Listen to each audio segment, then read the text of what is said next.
Hello everyone. Today actually we discuss on a very important topic of the administrative law. The administrative law, as actually we discuss over here, is a very important concept in the modern times, into the modern life of the actually common people.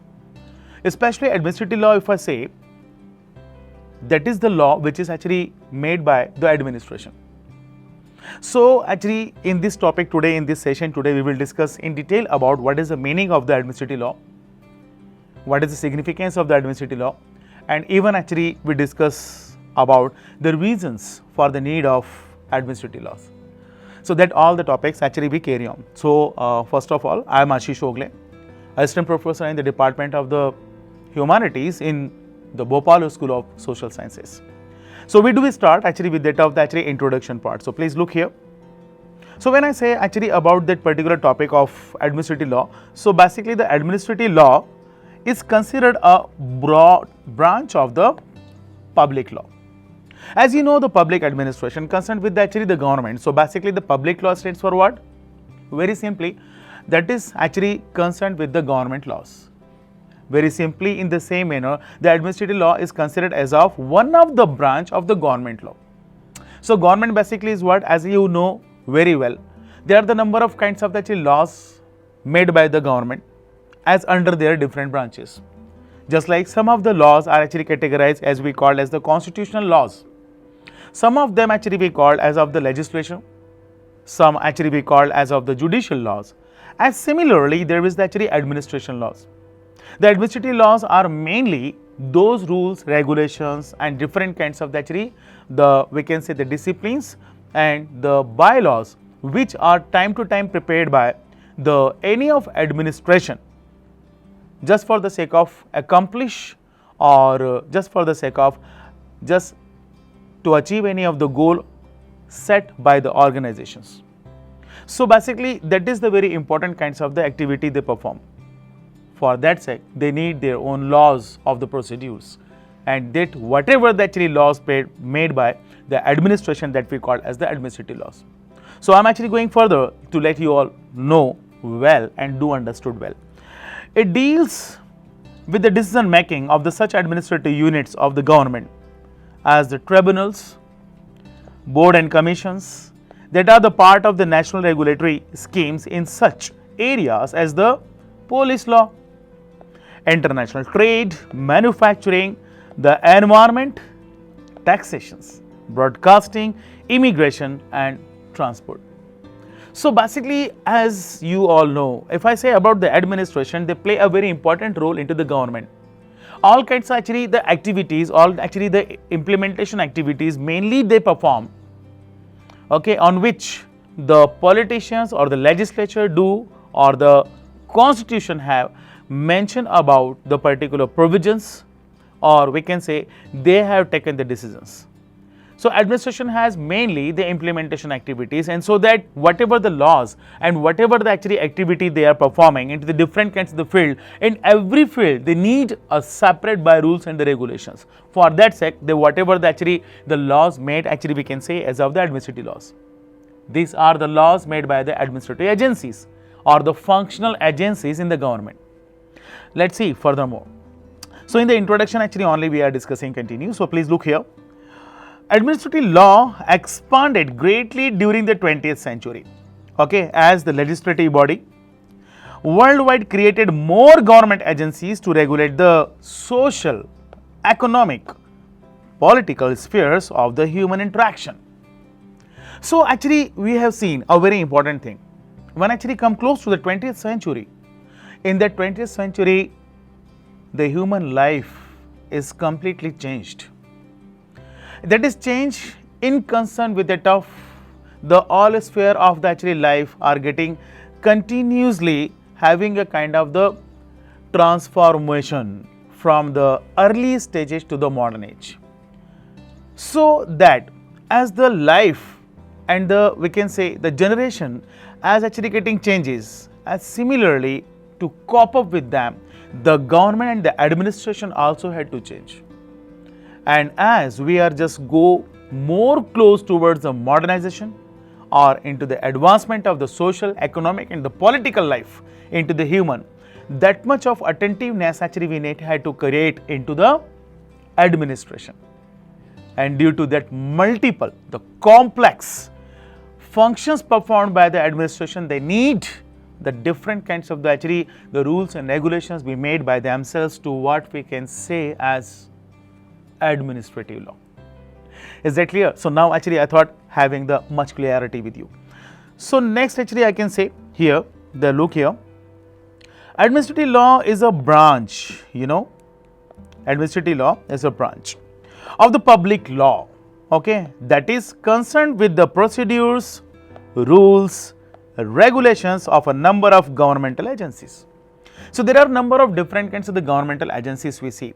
Many organizations are there, many institutions are there, department, the ministries, the board, the commissions, many number of actually the agencies are there through whom the government get done their functions.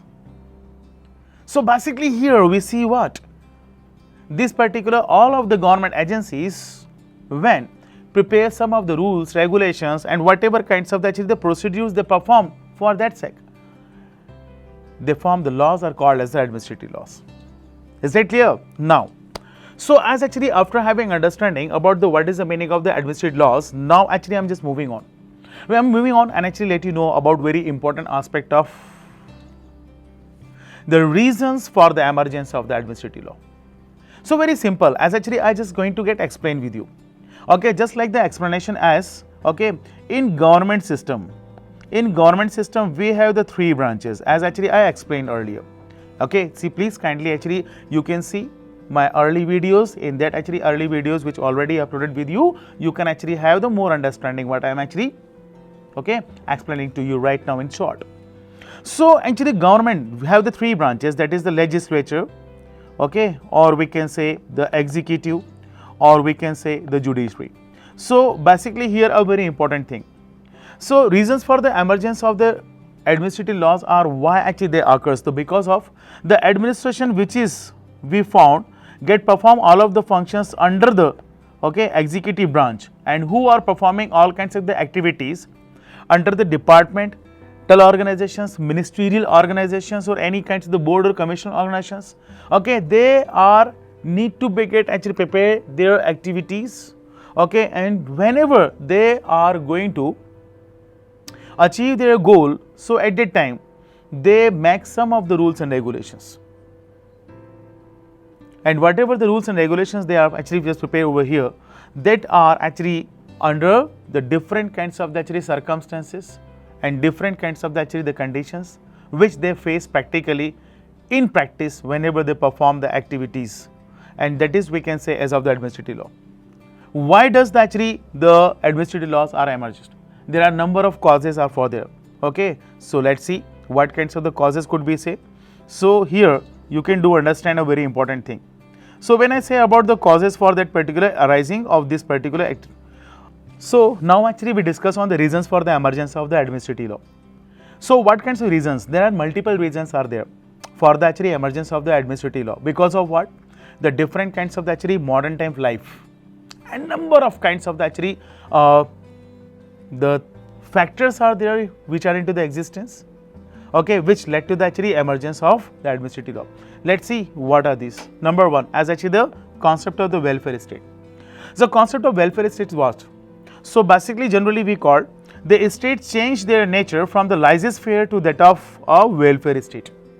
It means, so earlier before actually we can say as of the early to the Second World War or early to the the independence of India, we can say during that time the government was the laissez-faire government, and the laissez-faire government is actually a kind of the police government or the police state, in which actually they perform what? Only very simple thing. Actually the two activities they are performing. Number one, that is maintaining the law and order, and number two, collection of the taxes. So that actually in the laissez-faire kind of the government, okay, or we can say to the earliest police state having no any kinds of the very important role into the government, society and economy. But actually when we just look into the present time, when actually the laissez-faire are getting transformed into the welfare state after the Second World War, or especially, okay, after the independence in India, they are playing a very important role, providing the welfare. Welfare stands for what? Welfare very simple. Actually the administration now actively do participation for the to ensure the development, okay, of the common people and the development of the economy and the society along with that of the country. And in this way, the administration had to play a very important role, and they are day to day are actually just came into contact with the different kinds of situations, the problems. For what sake it is become very important, they must have given some of the authority and the powers to make the rules, by rules, regulations on their own. That is the administrative laws. Now the next one. Next actually we discuss about the inadequacy of legislature. What is the meaning of the legislature? Legislature means actually that is a branch of the government which dedicatedly constituted to form the laws. But sometimes when actually the lawmaking activities are the, okay, or the we can say the procedures performed into the legislature, they are also facing some of the problems. What kinds of problems they are faced? So look here, the legislature has no time, okay, upon day to day ever changing needs of the society. Not only that, but also they have the actually less knowledge, expertise on the different kinds of the subjects, because whatever the laws had to be made for the development of the country, so that laws are of multiple subjects. Just like as an example of the technical, technological, scientific, medical, social, economic, political, religious, cultural, many number of kinds of the multiple actually the subjects are there on what actually the legislature had to make the laws. And there is no any expertise that all aspects actually they can minutely, okay, with that of all kinds of the consideration basically have the think upon and do discuss. And that is the reason whatever the laws made by the legislature, they are in a very skeleton form.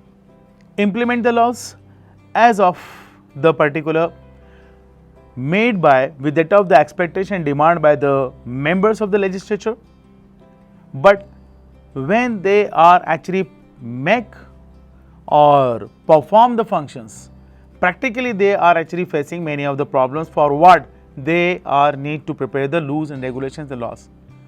That is actually the administrative laws. From here I am moving to the next. So we are continuing to discuss on the reasons of the emergence of the administrative law. So here the inefficiency of the judiciary. So if I say about the inefficiency of the judiciary means what? Basically the judiciary sometimes having also some of the particular inefficiency, or we can say the lacuna, and due to what actually it has become a very important that the administration must have to play a very important role to make their own rules and regulations, the laws. Just like the judicial procedures, okay, do understand like this, the judicial procedures of the adjudicating matters is very slow, okay, costly, complex and the formal. And that is the reason that actually the generally the peoples are, okay, go to prepare their own rules and regulations, rather than they are actually waiting for the judiciary to get actually the interpretation or the explanation of the laws and rules and regulations.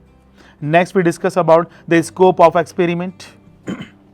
So scope for the experiments means what? Actually do understand. So as the administrative laws is not a codified laws, there is the scope of the modifying it as per the requirement of the state machinery.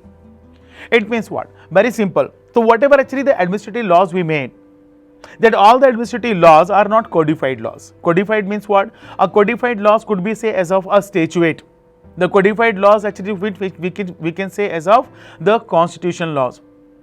So if it is the constitutional law, if it is actually we can say the statute or the legislative laws, so in this way they are we call as the codified law, which could not be get actually amended or changed easily or modified easily, because there is the specific kind of the actually provisions for the introduction of the amendment or the change or transformation in these kinds of laws which are codified as of the legislative laws or the constitutional laws. But because the administrative laws are not codified, they are not the part of the legislature, they are not the part of the constitution, and that's why they are frequently changed as per of the requirement, circumstances and the conditions.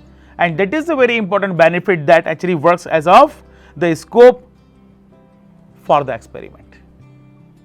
So that was actually the particular we discussed about the administrative laws over here, and I am really very thankful to you to actually just join with me, and thank you so much and take care of you. We will actually just meet again into the next video with that of the new topic concerned with that of your undergraduate course.